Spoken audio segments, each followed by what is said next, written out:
My name is Greg Peterson. I am the president of the Robert H. Jackson Center, and we are just absolutely thrilled to have this representation of individuals from throughout the tri-state area and from areas east of Jamestown to come to this special evening, and which is part of a special presentation we will be having tomorrow.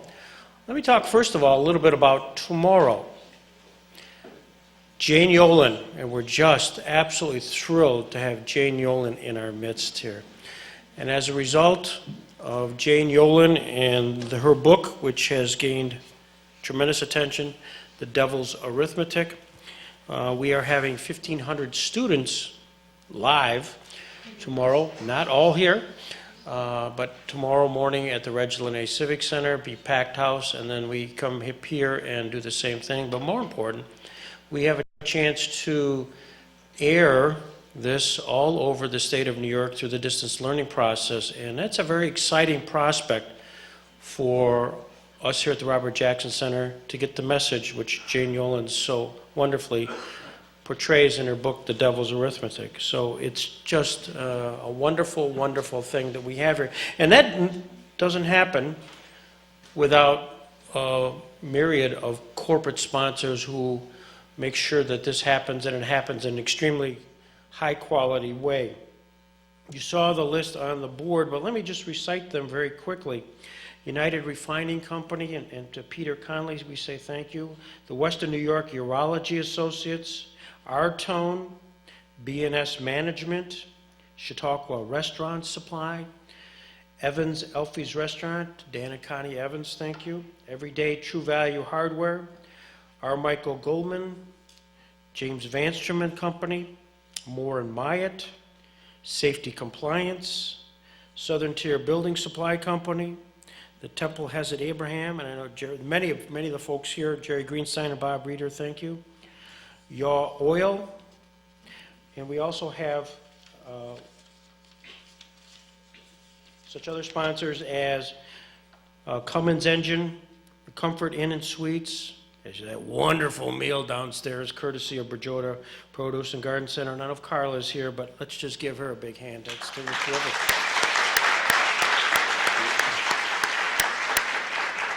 Bush Industries, Chautauqua Region Community Foundation, the Cattaraugus County Bank, AA Vineyards, the Holocaust Resource Center of Buffalo. And I want to thank so much Gabe, you, and Drew Biter, and of course our special guest, Lili, who will introduce in greater detail shortly, but thank you for making an extraordinary effort. Hope's Steel Windows and Doors, Jamestown Community College, Lakeshore Savings Bank, Nestle Purina, Trucklight, and Ulrich Plan Filing. And it's a long list, but it says something, Jane, about their really reflecting on what you are doing and what your product is, and your book, and the meaning of that book. It's an incredible turnout of sponsors. It's an incredible turnout. So I'm thrilled on many, many fronts. This doesn't happen, Jane, if you didn't agree to come here. So thank you.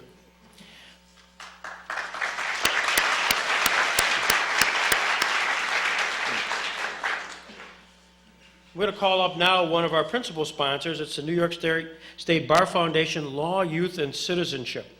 And we're pleased to have the chairman here in our midst, Mr. James Hanlon. And you must know from the beginning, and this is our, help me out, Anita, seventh year where we've done this, and the New York State Bar Foundation has been with us from the beginning. And this doesn't happen without your support, your encouragement. They're the ones that put together the essay contest, which all of the folks in the front row participated in, and we're going to celebrate the winners here shortly. So with this, without any further ado, I'll call up James Hanlon. Jim?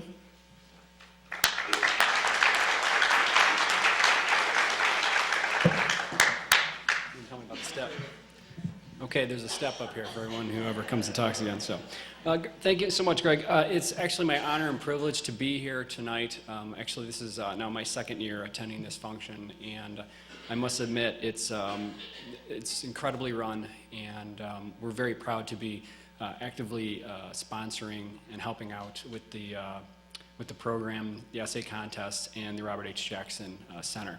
Law, Youth, and Citizenship is a division, actually, is a committee of the New York State Bar Association, which also deals with, if you may be familiar with the mock trial program, the We the People program, and things of that nature. But obviously, what is nearest and dearest to our heart is obviously supporting the students of New York State and specifically Western New York when it comes to these types of programs, and we're very excited to help sponsor it. And the Robert H. Jackson Center obviously is also near and dear to our heart because of the connection between civics, history, social studies, that combination. And I, for one, have learned it very valuably. I actually was a former attorney, still am, licensed attorney, but actually am now officially an educator, so I can truly understand and appreciate how important these types of programs are. And the funding, obviously, as we know in New York State, is somewhat suspect in certain areas, and we want to make sure our civics and these types of programs stay alive. So very happy to be here and to be sponsoring. Thanks.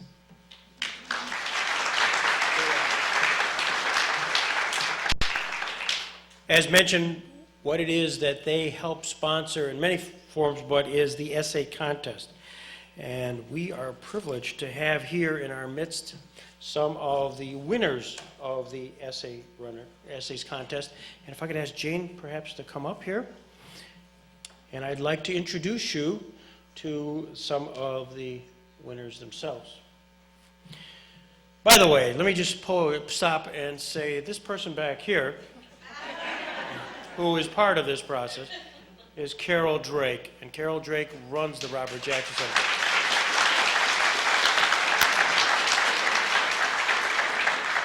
We also have folks who really do a wonderful job, Megan Sorensen and Jen Champ, and they are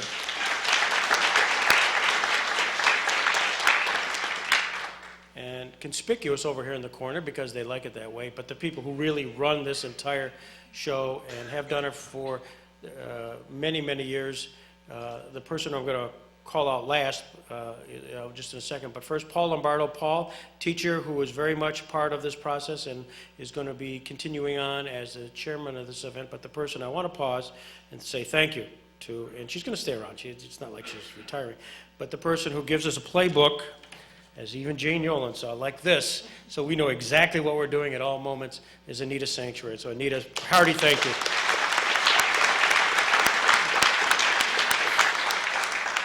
At this time, I'd like to recognize there are the essay contest winners, and there's also the essay contest runner-ups, and we're thrilled to have 5 of those here today who are runners-up. I'd like to call forward right now Cassandra Pickering of Forestville.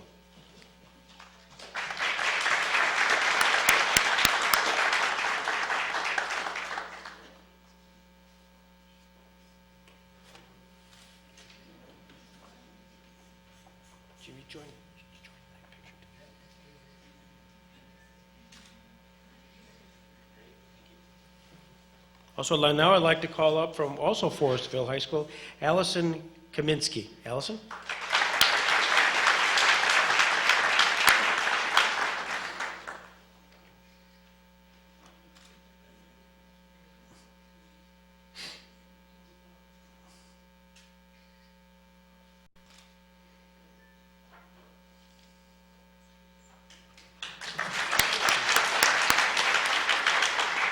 Also from Forestville, Gabrielle Gadewaltz. Gabrielle?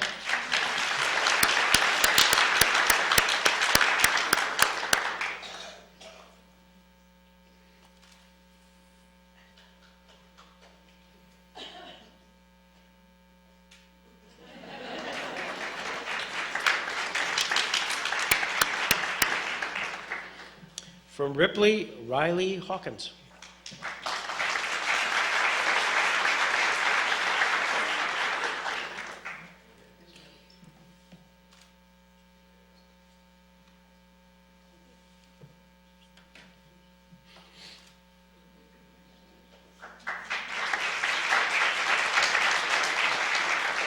And what they received, by the way, is a certificate and a book autograph from Jane Yolen. Our final runner-up here today is also from Ripley, Annalise Mellors. Annalise?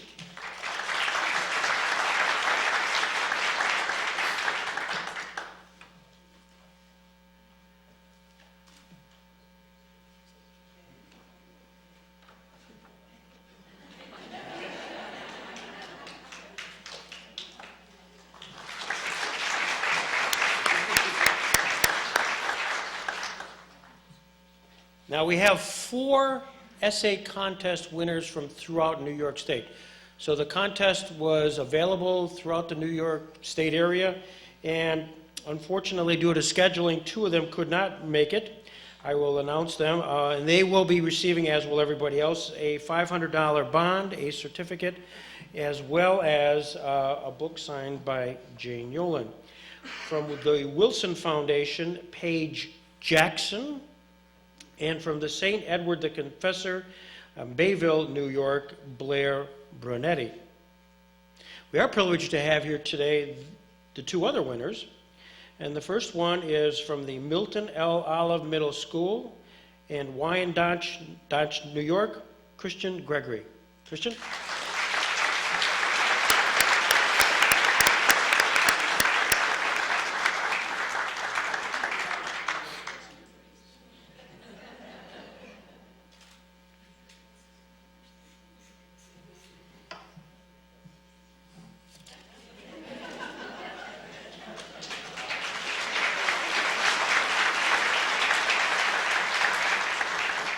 And our final winner from the Chautauqua Lake Central School, Kirsten Elliott. Kirsten?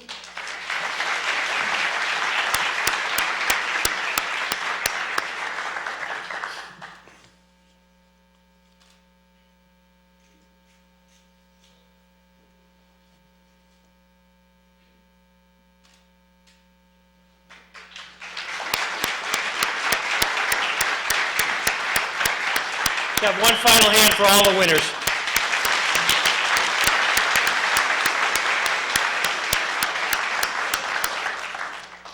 By the way, I believe copies of their essays, the winning essays, were available or are available outside. So please feel free to take those back and share those with your various hometowns. I now have the distinct pleasure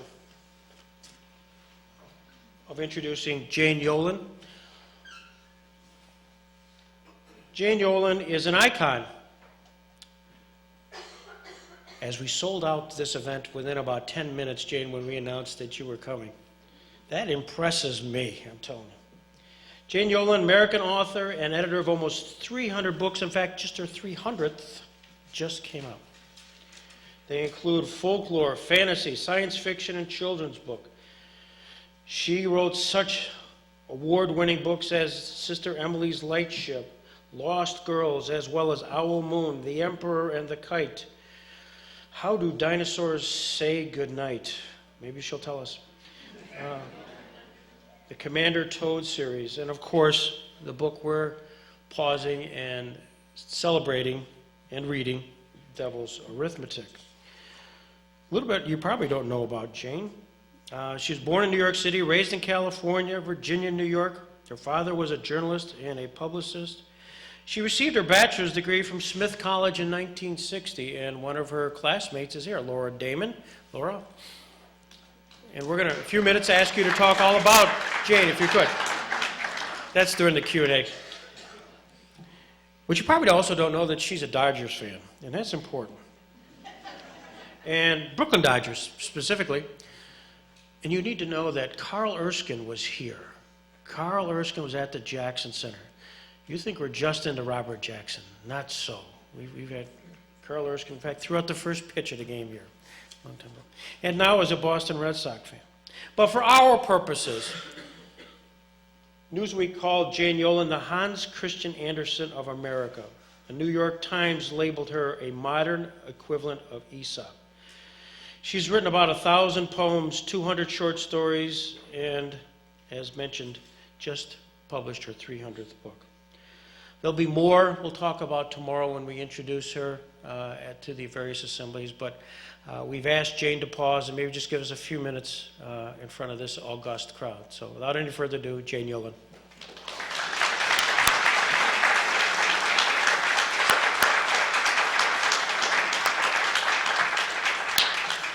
First, congratulations, kids.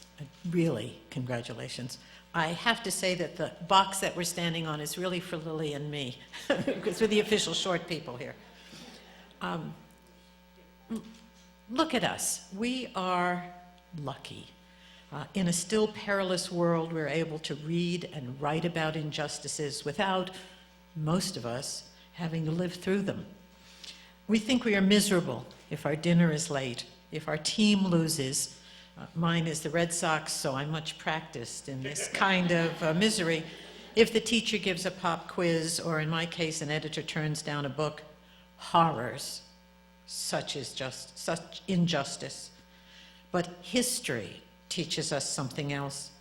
It teaches us that lives are often brutally lost, yet heroes of all sorts of unlikely kinds, even children, appear to remind us that we too have a part to play against injustice. Maybe we can write something. Maybe we can organize something. Maybe we can speak out. Maybe we can tell a trusted grown-up, alert the press, send a letter to Congress or the president. We can even be part of the great unknown but often caring anonymous in our actions. But make no mistake about it, we can all be heroes. In the Holocaust, there was a particular and peculiar silence for far too long. Yes, there were people who knew what was happening, but nobody did anything until it was much too late. I have written 2 books about that and a number of short stories and poems, and I thought that the best thing I could do this evening before Lili speaks is to read one of those poems. It was published a couple of years ago in a book of poetry that was edited by Lee Bennett Hopkins called America at War, and he asked me to write a Holocaust a poem, which I did. It's called Alphabet. What is the alphabet of evil? Auschwitz, Buchenwald, Chelmno, the names of camps rolling off the tongue lolling in the mouth hanging open, broken teeth, a gasp of breath, the alphabet of death. What is the alphabet of evil? Dachau, Esterwagen, Flossenburg, Gers, the names of camps cramping the stomach drained of blood, blood staining the ground, a last breath, the alphabet of death. What is the alphabet of evil? It begins with Adolf Hitler, goes to the Sonderkommandos, ends with the ordinary citizen turning in his neighbor a shekel for a traitor, a groat for a Jew. What is the alphabet of evil? Small letters we all know how to say and hope we are never asked in our ordinary lives to say them. I hope we can all be small heroes in a large world. I say that to the grown-ups as well as to the children. Thank you.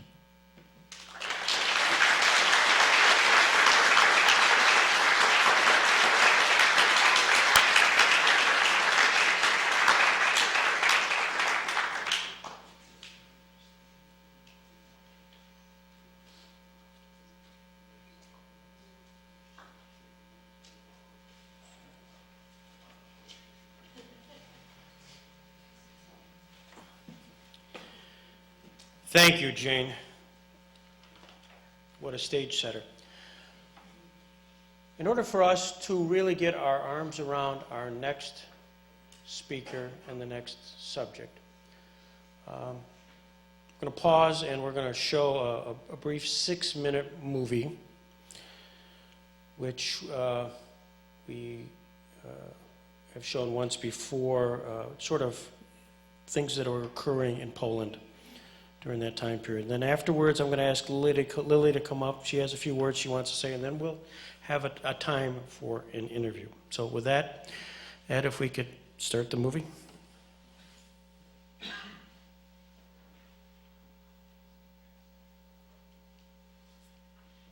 Wehrmacht invades Poland from the west.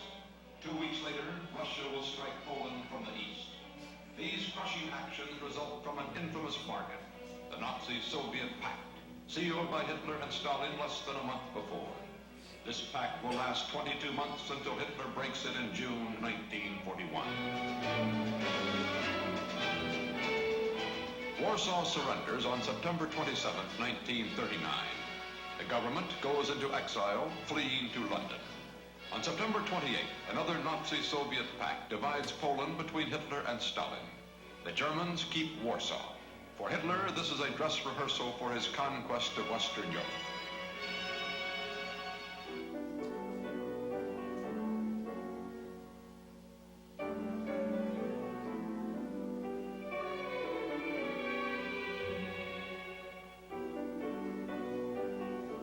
Almost immediately, the Nazis cracked down on the country's 3.5 million Jews. The Nazis revived the old idea of medieval ghettos, from which almost all of Poland's Jews are then gradually taken away, murdered, poisoned, gassed by the carload. The Nazis regarded the Slavs and Jews as Untermensch, subhuman. Jews were ordered to live separately in ghettos and identify themselves by the Star of David. 17-year-old Mary Berg lived in the Warsaw Ghetto. July 31st, 1941. An old woman at a little table sells armbands of various qualities, from 50 groszy to 2 złotys each. The cheapest are made of paper with a printed Star of David. The most expensive are of linen with a hand-embroidered star. These armbands are very much in demand in the ghetto because the Germans are very sensitive on this score. And when they notice a Jew wearing a crumpled or dirty armband, they beat him at once.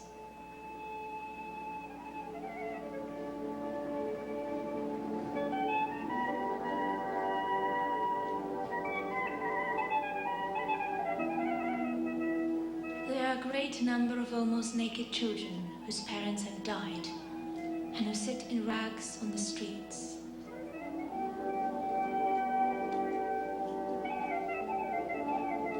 Their bodies are horribly emaciated. One can see the bones through the parchment like yellow skin. They no longer have a human appearance and are more like monkeys than children. They no longer beg for bread, but for death. For what they called the Jewish problem, the Nazis decided upon the final solution: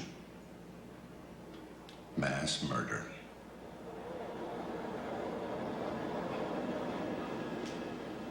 In Warsaw, deportations began from the ghetto to the camps. A few weeks ago, the Nazis began to round up the wives and children. Those who are not working are ruthlessly dragged away. Parents now take their children with them to their work or hide them in some hole. During the summer of 1942, 265,000 men, women, and children were taken from Warsaw to the death camp at Treblinka.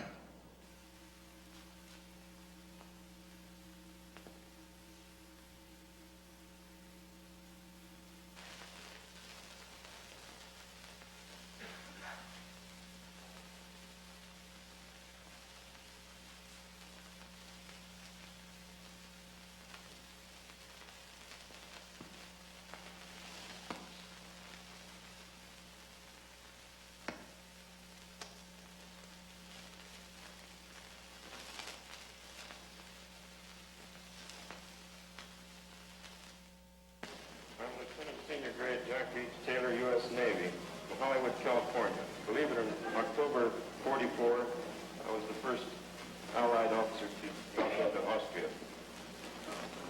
I was captured December 1st by the Gestapo, severely beaten, even though I was in uniform, severely beaten and considered as a non-prisoner of war. I was taken to Vienna prison, where I was held for 4 months. When the Russians neared Vienna, an extermination in Germany, where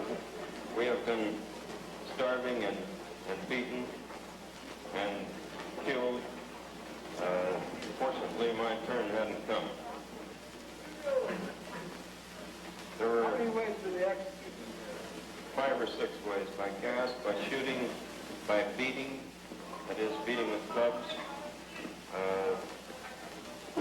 by exposure, that is, standing out in the snow naked for 48 hours and having cold water thrown on them in the middle of winter, starvation, dogs, and pushing over a 100-foot cliff. This is all true.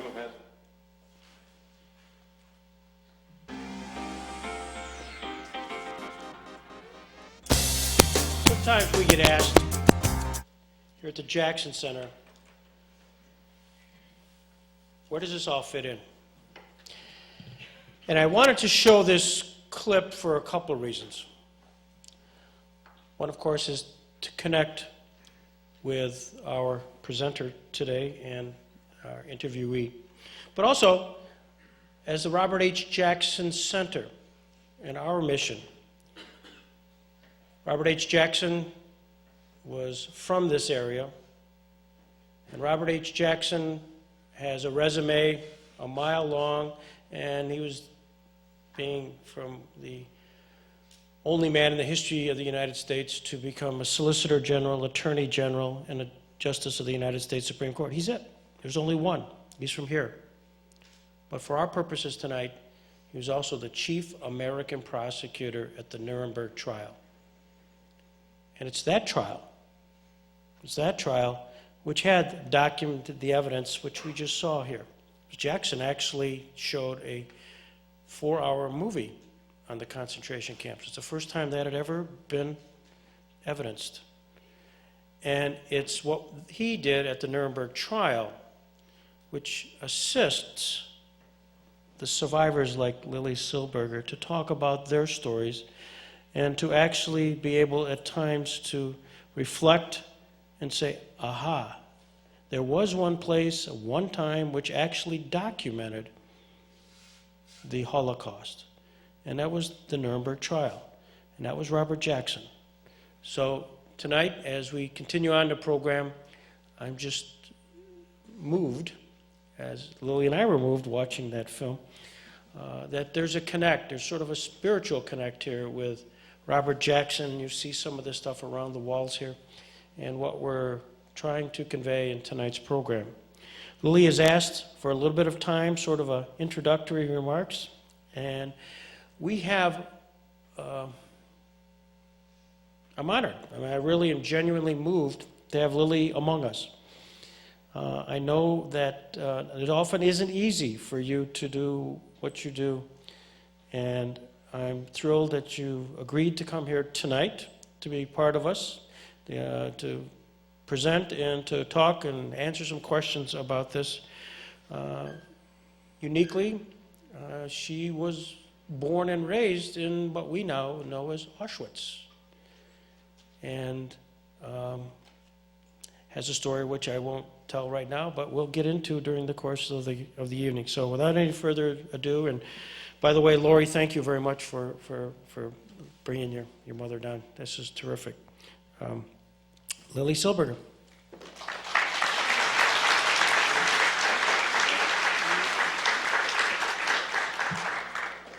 Thank you very much.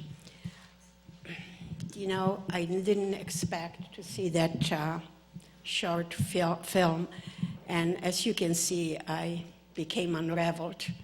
And by watching that, it seems so. Time never seems to whether heal or take care of things, and it's been such a long time ago, and whenever those images appear, they seem to bring everything back to just the moment, and it's as it happened. And just to let you know, I am a survivor, and I've gone through a lot, what the young people here have read in Jane Yolen's book. And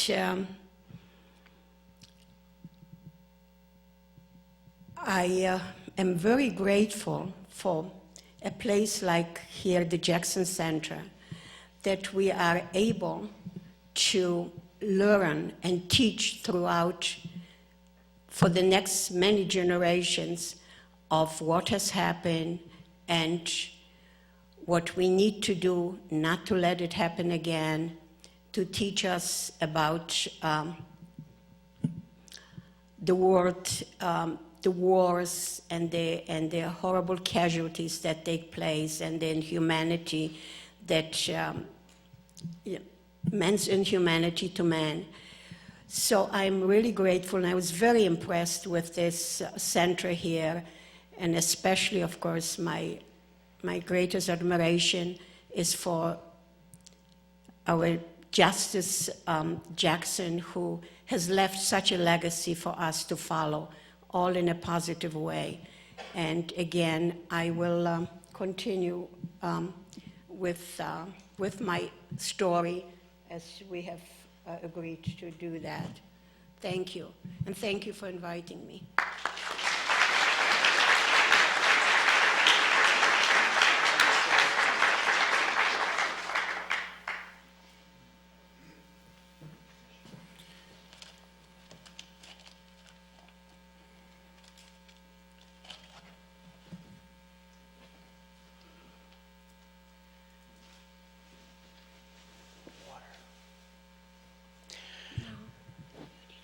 No.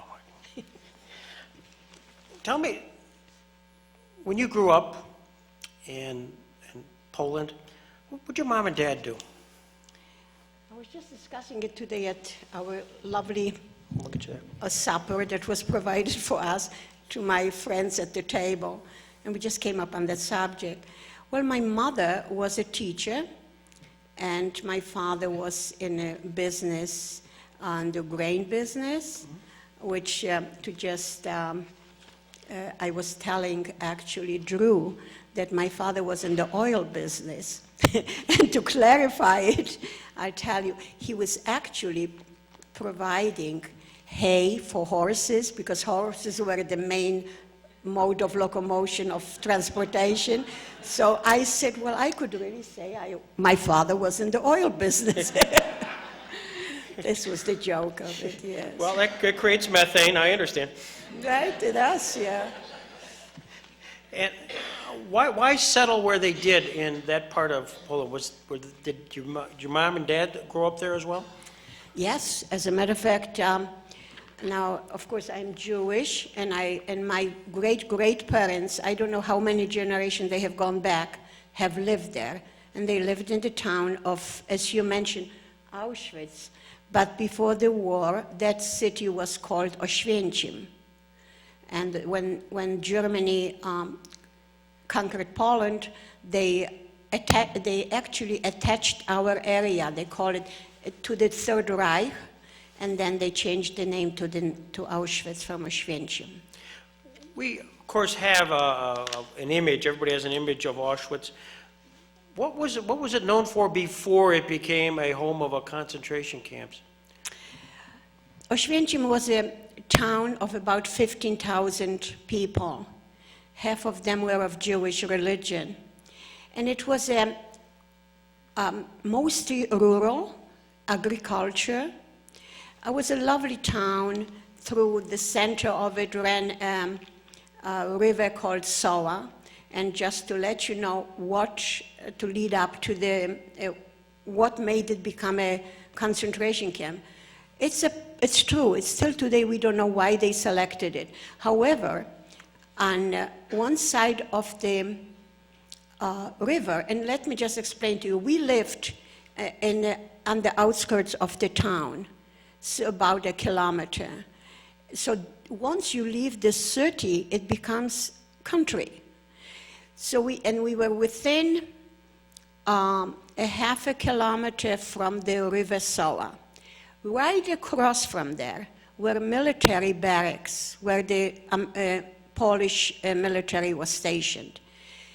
And I don't know whether it was because of railway that was available, why the Germans chose it, but unfortunately it became the most infamous town in the world, Auschwitz, where most of the people, most of the how many? 3 million, 4 million perished there in the gas chambers.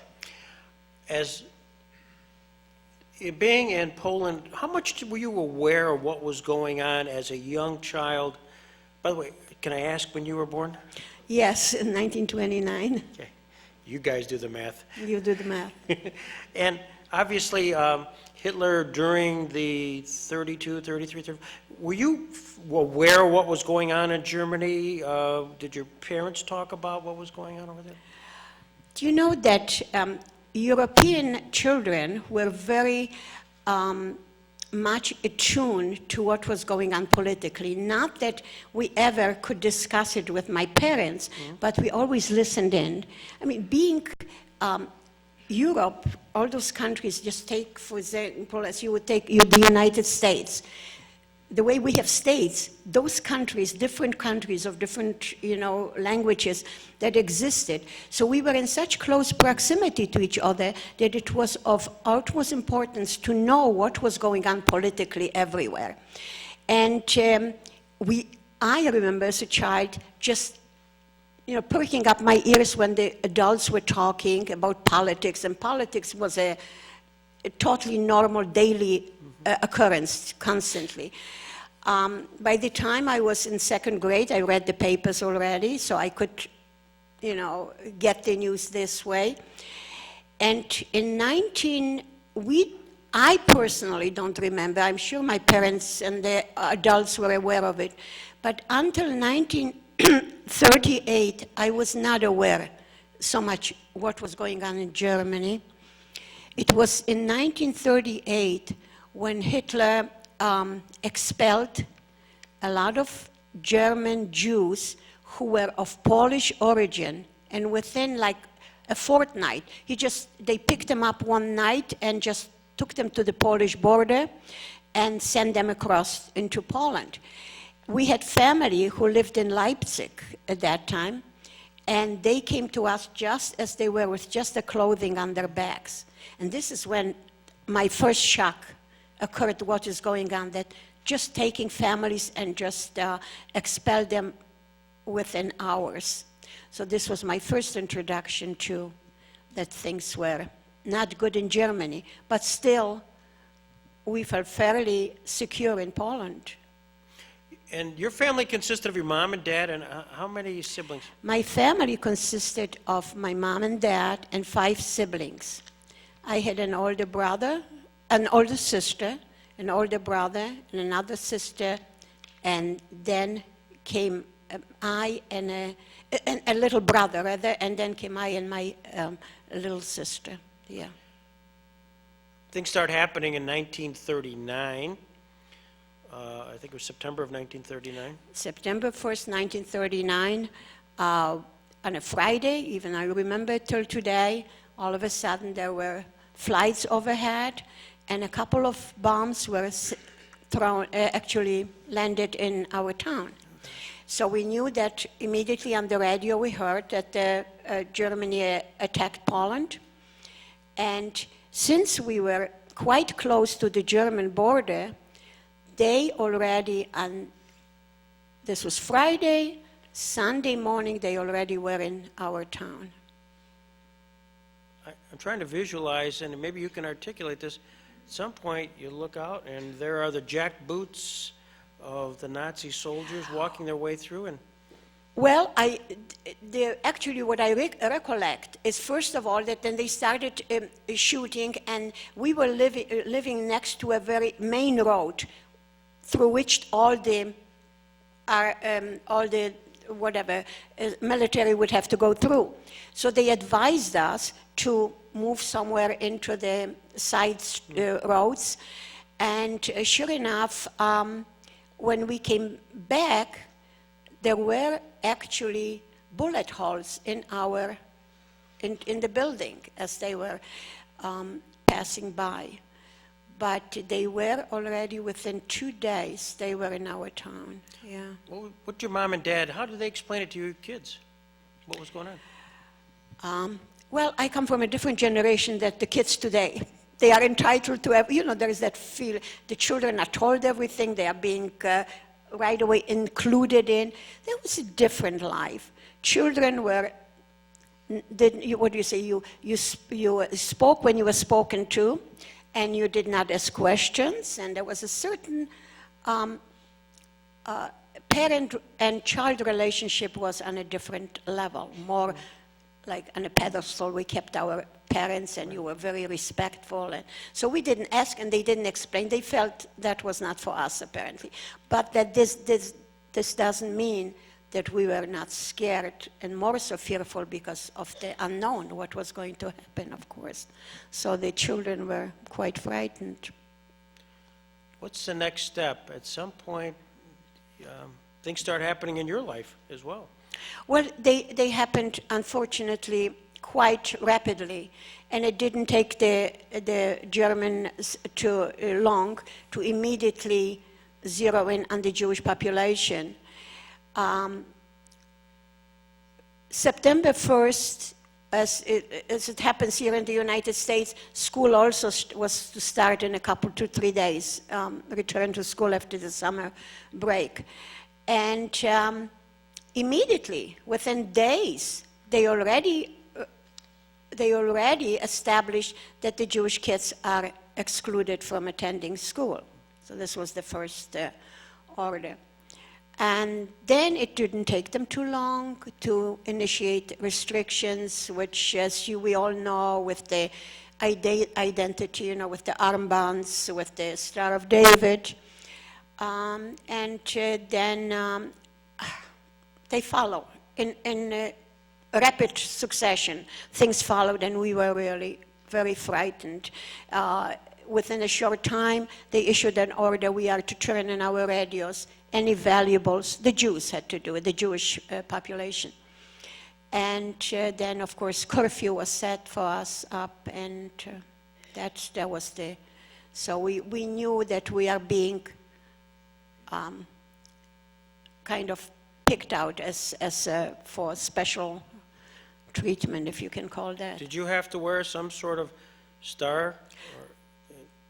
Yeah, as I mentioned, at first when they came in, we had those armbands, Yep. white with the blue Star of David. Mm-hmm. Later on, when forced labor camps, then they made the star cut out in new clothing. Right. At what point did the Germans come and sort of grab you as a family and decide that they were going to move you into, or make decisions on your life? Well, just to mention briefly, because again we are talking, I was born in this infamous town of Auschwitz.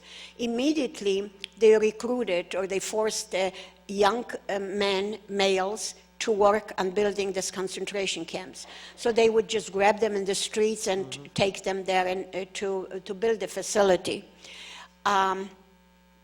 We were fortunate because we lived in a non-Jewish section, more or less. We were just 2 Jewish families, mostly among Aryan families. So somehow they left us alone there until they decided to deport everyone from this town mm-hmm. into a ghetto. So that's when they took the whole family and took us to the ghetto. Did you get a sense of what was going on? Did you, again, what the camp, which concentration camp, and also it was very close. Was it the IG Farben was also, weren't they building a plant nearby there near Auschwitz? I am not aware of the IG Farben, what they were doing then. I am aware of one thing, that already in end of 1940, they already had prisoners there in the concentration camps. Mm-hmm. But they were mostly political prisoners, mm-hmm. males, Polish intelligentsia, educators, and people that they had a plan.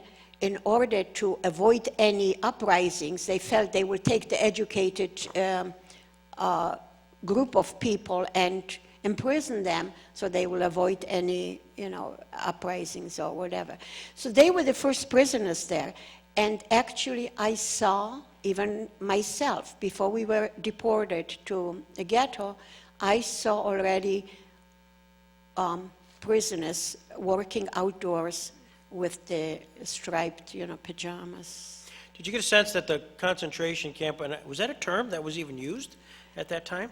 No, no. We actually, it's interesting, we did not even know what was going on there.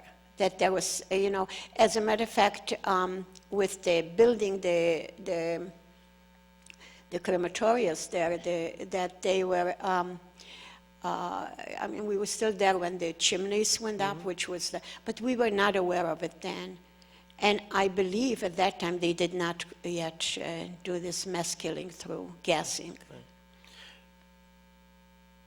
At some point, you get deported from there. Yeah, we were sent as a family at the 24-hour notice to, you just take your personal belongings, and they loaded us up and took us to a town about 25 kilometers from Auschwitz to a town called Sosnowitz. That's where they put us in a ghetto. And there were more, with a larger, of course, number of people. There were people who lived there, so they just created a ghetto there. For many folks, maybe the students, what was a ghetto? Good. Ghetto was actually, at first, it was an area restricted just for the Jewish people. We were not allowed to walk freely. I should talk in here. We were not allowed to walk freely any place in the city. We were restricted to this particular community. And just to give you an example, the quarters were very crowded. My family of 7 lived in 2 rooms, very tiny rooms. And we were, of course, there were different rations for us and for the non-Jewish population, which meant limited food rations. So there was a lot of hunger and starving. Later on, what they did, they took those ghettos and actually fenced them and with barbed wire and electrified them.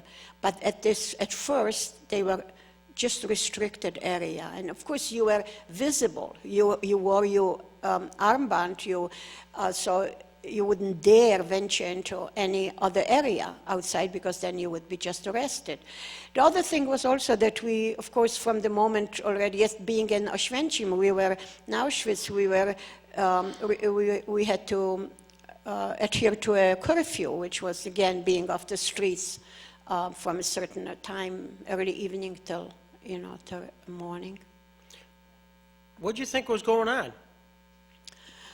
I was frightened, and we knew that our lives are in jeopardy, and I was very scared because they were constantly having those raids and taking males into Germany. So what I so vividly felt then, I was not worried about myself, but about my father, that they will take him away. And this was a living in constant fear, not knowing what the next moment is going to unfold. When they started to move some folks out of the ghetto, obviously there was greater apprehension going on, because it didn't all happen at once, did it? No, it did not. As a matter of fact, a very traumatic period in my life occurred in 1942, when they just to tell you a little bit about the German mentality or their actually organization, they were, as we know from the documents that existed, everything was documented, and they kept everything in order. They have also kept the people totally oblivious of what a final solution was, that there was such a thing. They would say if they did raid and take people away, they said, well, we are just taking you to relocate you and to, So in 1942, we were still intact, the whole family. I had a little brother, the youngest, who was then 7 years old. And one day, an order came, an announcement that everybody is supposed to report to the place of war. Aside of them, we were working for the Germans. And they assured us the more people work for the German efforts for their, war industry, we are safe that we will not be deported. So the order was issued to come to the place of, let's say, my father's employment. And once we got there, they encircled us with the SS, with the Germans, and hours later they transported us to a huge football stadium, about 30,000 people. And that's, again, we were totally unaware of what was to happen, but we soon found out their purpose was to separate families and to ship a certain number of people to Auschwitz.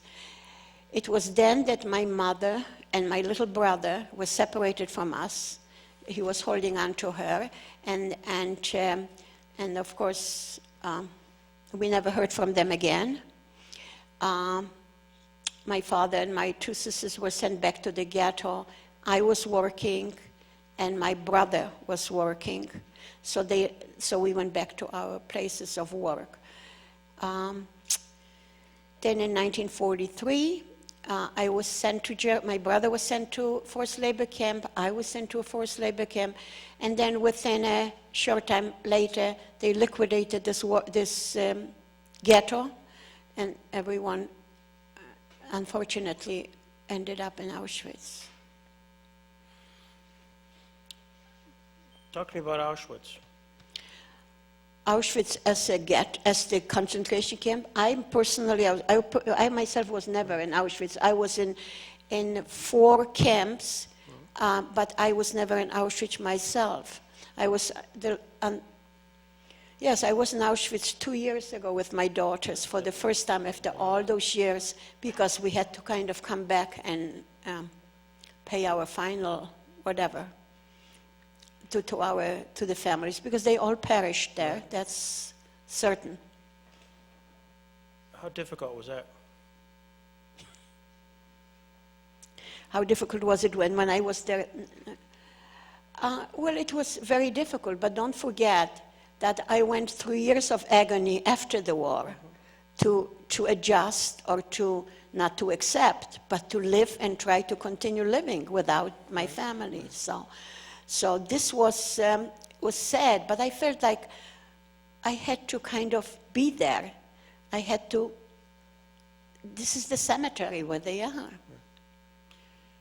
To continue on your life story, you're at the various camps. Talk a little bit what those, you had 3 separate camps you talked about. What I was in 2 forced labor camps and 2 concentration camps. The 2 forced labor camps were, like everything in life, is relative. If we look in retrospect, we think, well, they were not as bad. Sure, to be imprisoned and to be denied freedom and to be denied food and work 12 hours a night under the supervision of strict, of the Germans. If you consider that's relatively good, everything is relative, because at least we weren't starving there. But once we got into the concentration camps, that the situation changed. Explain the difference, again, for the students. Forced labor, concentration camp? Forced labors, in most cases, were small camps. The one I found myself, all girls were about 150 girls. And we worked in factories. There was a German leader, a woman in charge, and the one that we happened to be lucky in this particular camp was quite decent, quite human. She didn't punish us, that she did not, she kind of felt, yeah, you have to do your work, but I will do my job too.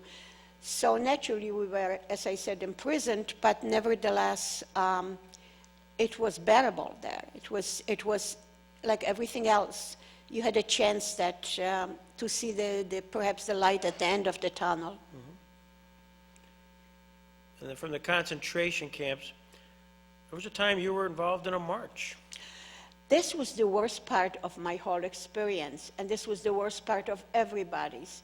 Because no matter how little food we get, how mistreated we were, how worked hard, and all the different ways of trying to break us physically and spiritually and morally, we still, the human spirit is amazing. We could have made it. It was unfortunately the death march that took the biggest toll.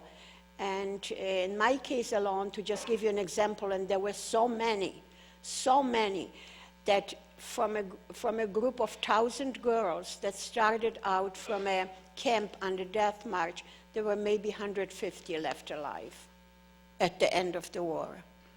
So this will indicate, and this is only repeated with so many concentration camps and forced labor camps where the same thing was occurring. Did they explain why you were leaving the camp? Yeah, well, they didn't explain, but we realized because within days of our departing or being made to march out of there, the Russians were approaching from the Eastern Front, and we were in the part of Germany which was on the eastern side, so the Russians were approaching, and we already heard overflights, and we heard already a lot of bombing and stuff like that. So naturally, the Germans, for what reason, the world will never know. They did not want us to be liberated because their objective was to naturally the final solution, which would be to either work us or kill us until we are no more. Just curious, the decision-making wouldn't have been, in many senses, easier just to have a liquidation as opposed to a march and keep you alive. That's a very good point you're making, because we became aware of it, but perhaps not that early. When we started the death march, it was end of January 1945. Now this still was February, March, April, May, 3.5 months before the war ended. So on the march, if a prisoner was lagging behind, couldn't keep up with the column, which was not hard to do because we were not given any food. We were putting in about 25 kilometers a day, sleeping outside or in barns in the wintertime. So naturally, girls were falling out from exhaustion and from starvation and cold.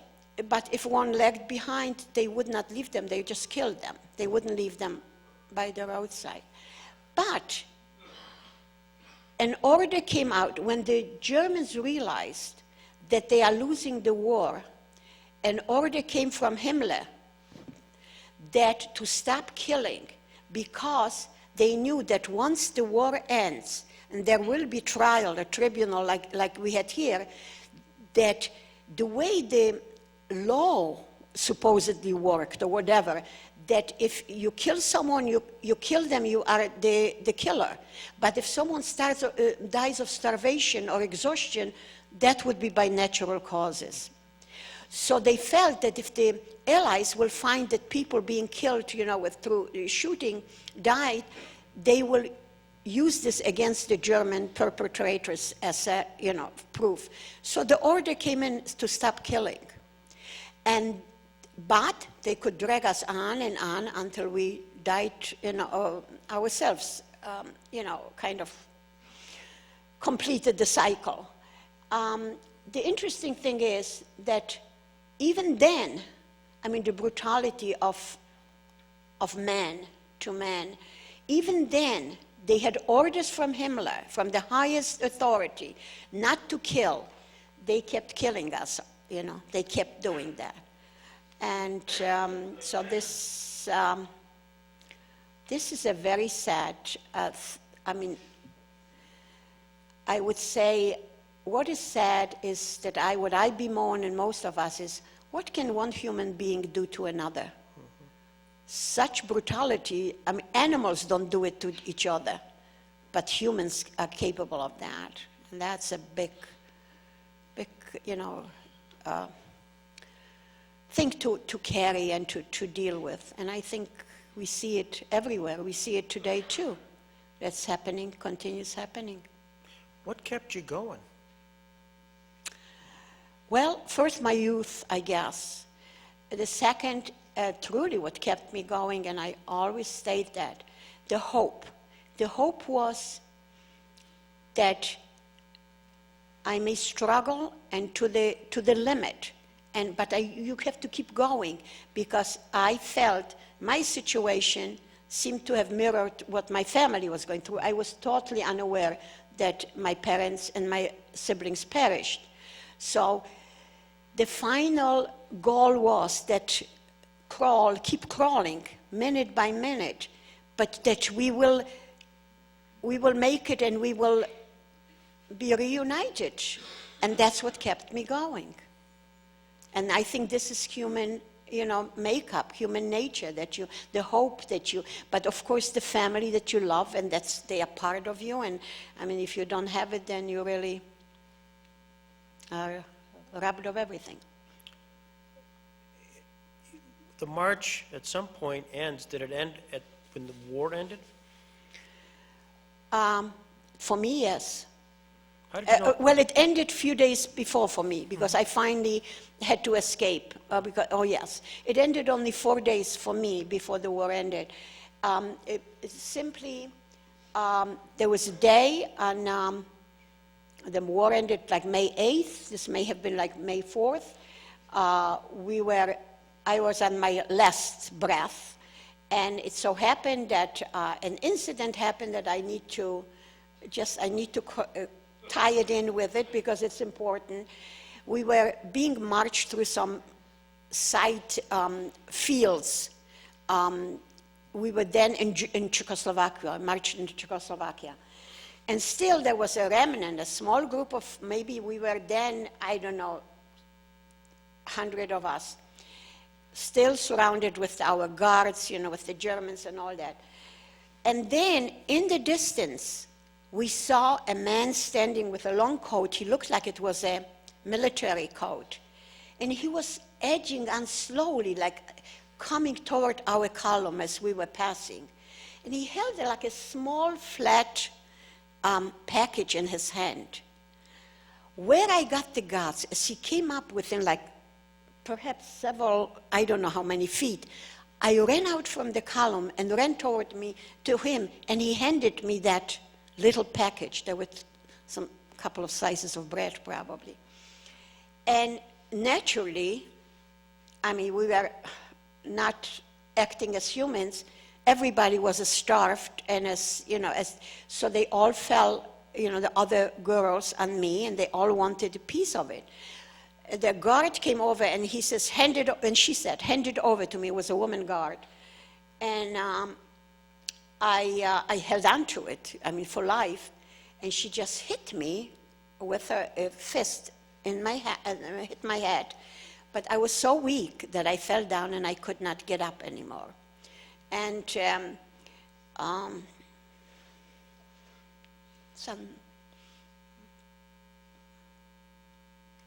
anyway, two of my friends picked me up and dragged me because they wouldn't leave me, and they dragged me on to continue with the column. And there was so little strength in us that we didn't even talk. We didn't communicate at all with each other, because that was like straining yourself to that degree that it would be this would be dying, like losing your life. So you could not extend any energy.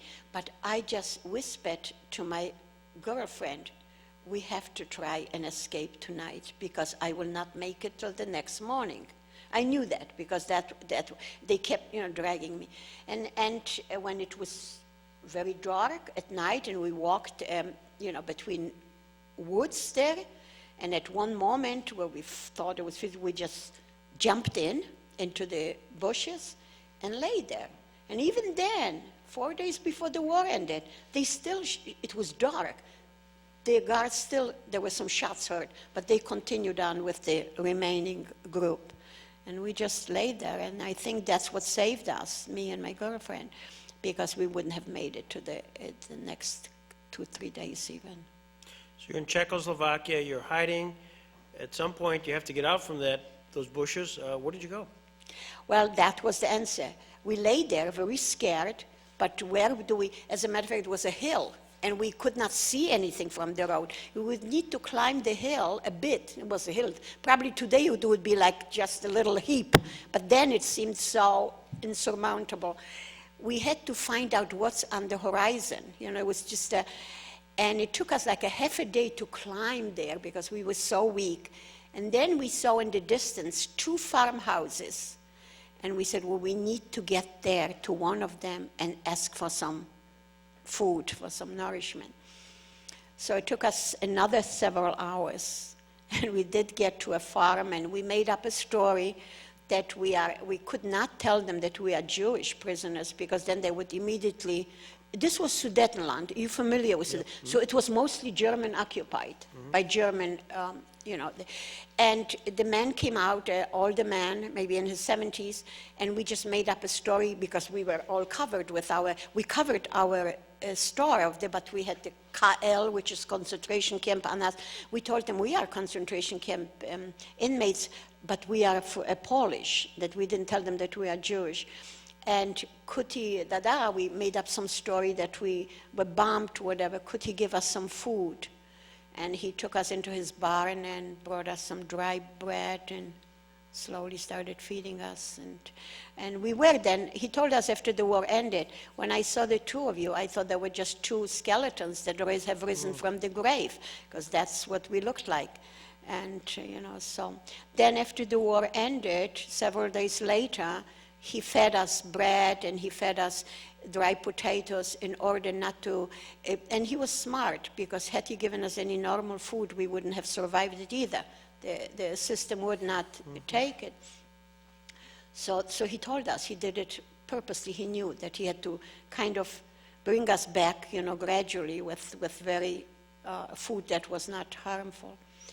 And so then we ended up, and this was in Prahatice in Czechoslovakia, and then we ended up in the hospital. And the Czech people are just marvelous people, just wonderful. They really took great care of us.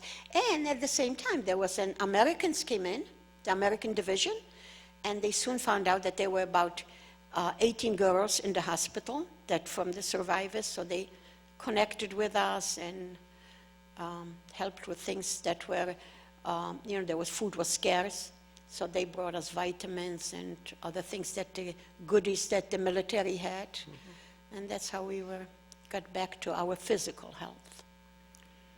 What about your spiritual health? That's the point.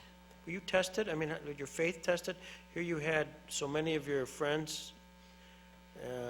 You didn't know about your family yet, but you saw from your 1,000 women, only very few survived. Were you tested? Was your faith tested? Not at that time yet, because we were still incapable of feeling until we were nurtured back to physical health.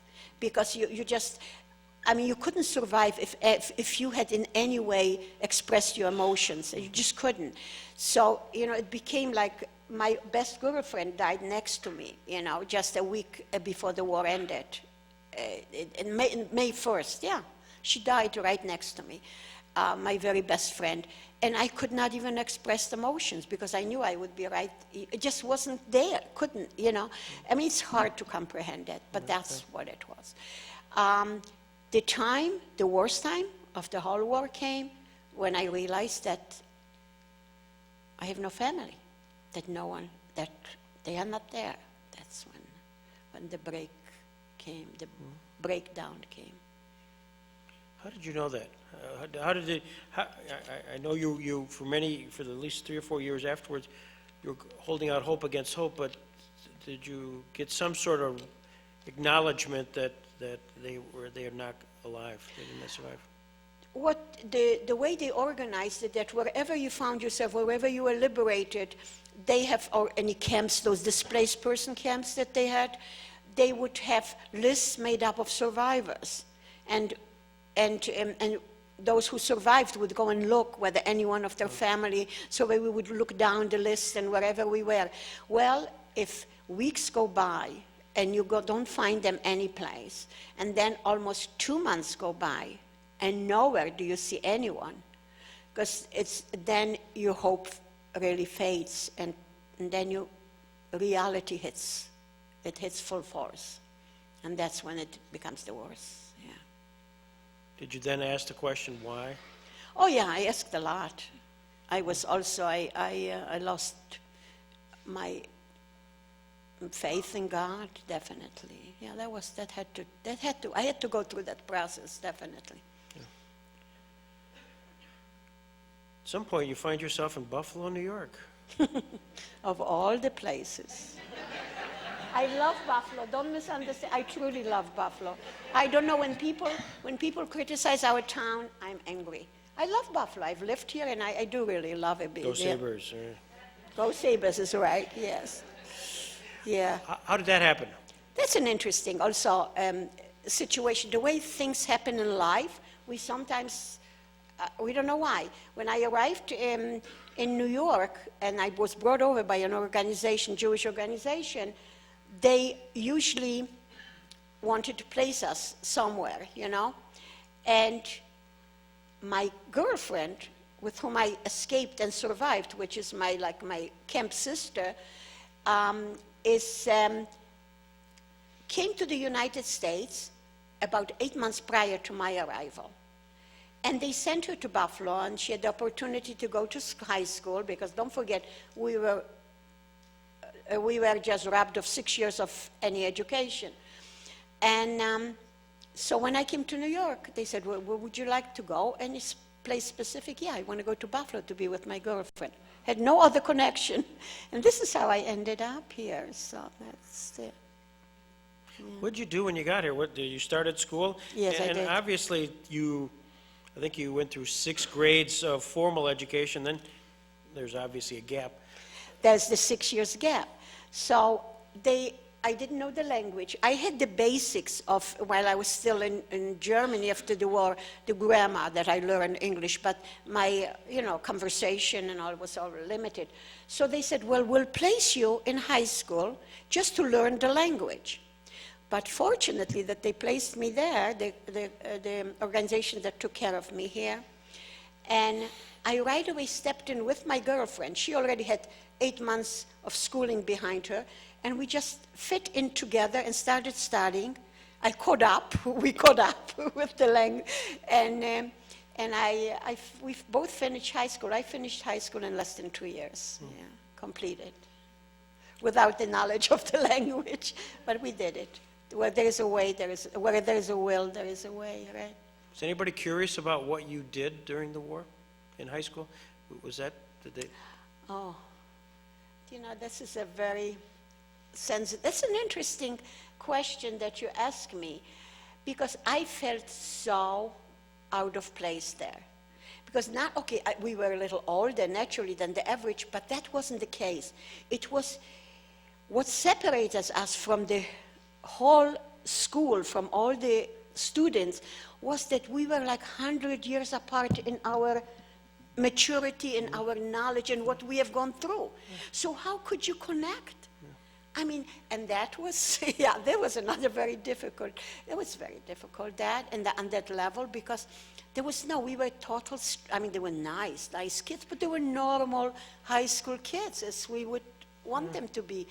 And we were just, in our experiences, we were 100 years old or more. So that's where, definitely the separation was. I have yet to hear a pin drop in this place. This is unbelievable. You got a very rapt attention here. Thank you. Was it hard to start talking about what we just talked about? Very. As a matter of fact, most of the survivors did not want to talk about it, because you couldn't talk about it as to tell it as a story. It was too painful. And most people could not fathom what we have gone through. They could not at all identify to any degree. So to tell it as a story was impossible. Unless you could have that empathy, that feeling that someone was there. We did not discuss our experiences with each other. With the survivors, we did not discuss it either. But there was that camaraderie, that connection. We went through the same, and we didn't speak. There was not, no one spoke about it. With me, and I would say that my Holocaust Research Center will attest to it, for the longest time, I would not speak publicly about it. Our own children were not told about it until they were ready to learn, and they were ready as far age, maturity, that they could absorb certain things. So it is. And it's difficult for me today, too. You made it easier, but it is really, really difficult to even talk. Like when we saw this here, it just, as I said, I just came apart for this moment, and I'm so glad that I composed myself and that I was able to, because just everything comes back. It happened 70 years ago, and it just like it happened yesterday. I guess that's what happens in life when one goes through a trauma that somehow one never, it never just fades. Lori, I'm missing a question here. What is the question I should be asking your mother?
She's the one that brought me to tears. Oh, my gosh, that's quite a testimonial.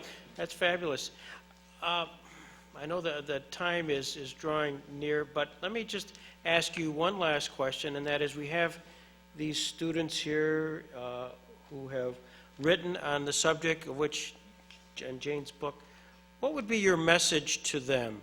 Part of your mission is to never forget, but what is the real mission to these folks in the front row here? Well, whenever I speak to young people, I feel my hope is reinforced, and I feel that most of our young generation are really caring individuals, and they are open to what we teach them. And I feel that the message for me to you is that, it's not twofold only, it's few folds. One is, of course, you learn about the past, so you can be aware that things can happen in life, and we need to be the ones to be alert to it and to try and step in and stop things from happening, because that's what happened to me personally, was a lot of due to indifference and not interest. Maybe many people could have been, more people could have been alive had there been some intervention. But besides that, what you learn is to care for each other, and if you care for your family is very important, very important. This is the basic of your life, and to be close with your siblings, to respect your parents. I respected my parents, and I hope and my children respect me.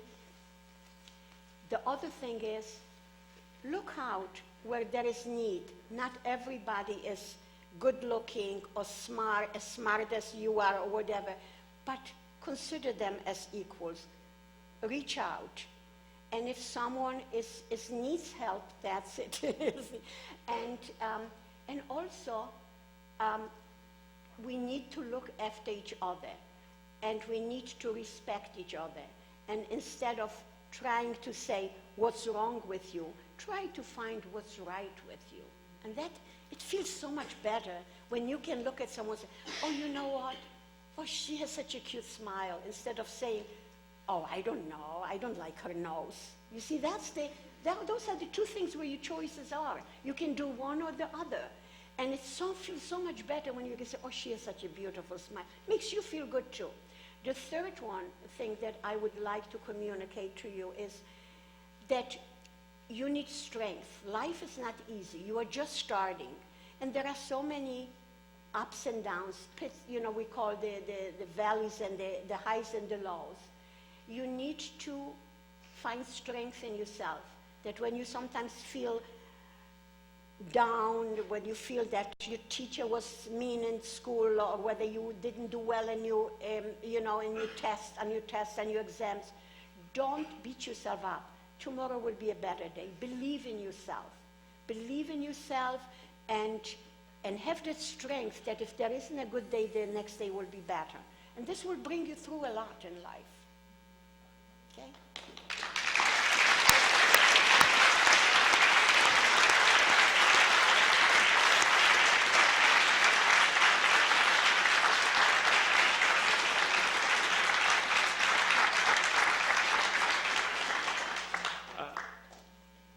I am amazed. You're incredible. I've had a chance to talk and interview with an awful lot of folks. This has been magic, absolutely magic tonight. And I speak on behalf of that. That's to me magic when you say that. Oh, thank you. That's such a great compliment that I feel so. Well, thank you. You've had us all. You could, like I say, you could hear a pin drop, and I think it's a credit to your story. It's obviously from the heart, and this is something nobody's going to walk away without remembering tonight with Lili Silbiger, and especially having it in front of this kind of audience that we had today, and to have Jane Yolen here tonight, and this is the beginning of something really special for tomorrow. It's a beautiful thing. And you have a great community here. I'm so impressed with this center. I must tell you that it's just wonderful, and I have to come more often here now. Yeah. I haven't been here in a very long time. It's a great community. You know what? And this is what life is all about. It's truly caring for each other, looking out for each other, seeing each other. You see instead of living in a cocoon and then we are so lonely. We need to reach out, and that's when it's worth, everything makes it so much nicer life, right? Ladies and gentlemen, Lili Silbiger.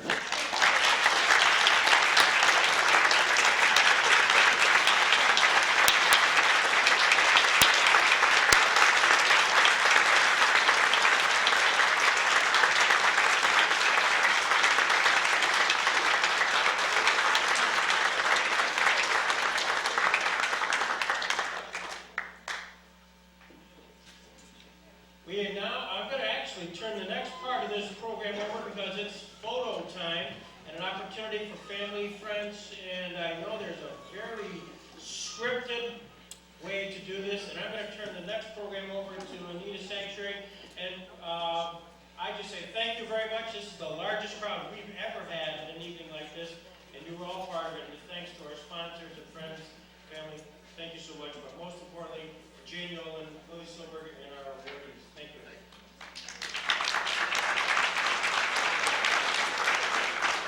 Please stand adjourned.